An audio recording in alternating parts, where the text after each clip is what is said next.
ndax bu bàyyi Cheikh Lo dugg see rek ñoo xam ne danañ siyaar Sëriñ Fallu bu tëju ndax daana ñëw ñu ne sëriñ bi tëju na mu ne dinaa ko génne waaye nañu yaakaar ne na la ko bàyyi Cheikh Lo di génne moom day dem ca buntu ba ca faranteer ba di dóor loxoom naan ku bëgg Sëriñ Tuubaa génn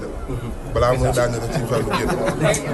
mbooloo bi ñëw siyaar si man kay bàyyi Cheikh Lo la sax waaye sëñ bii ci Mbàkke di joxe garabu ndox si lii te sant Amar mais Amar suma jum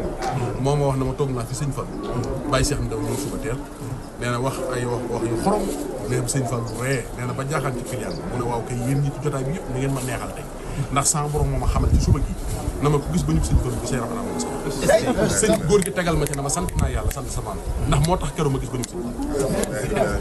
kon loolu day firndeel ak suñu siyaar tey muy koo xam ne nag Cheikh Ibra la moom ndax Cheikh Ibra Fall moo ne ko dinaa la dimbali ndax dafa mënoon a toppandoo Cheikh Ibra ci ni muy waxee ak ni muy doxee bàyyi Cheikh daa yàgg xorom ci ndawam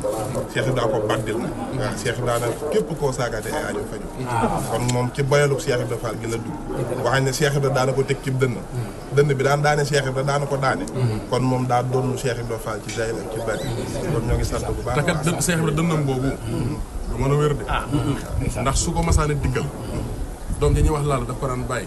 suba teel lay xëy si na ko mbaa dënn baa ngi tane maam Cheikh ne ko dënn bi du tane doom dënn bi du mën a tane ndax dënn boo xam ci la yàlla denc ci sécurité bu yàlla nañu sama moom taas ca barke bi ci barke bis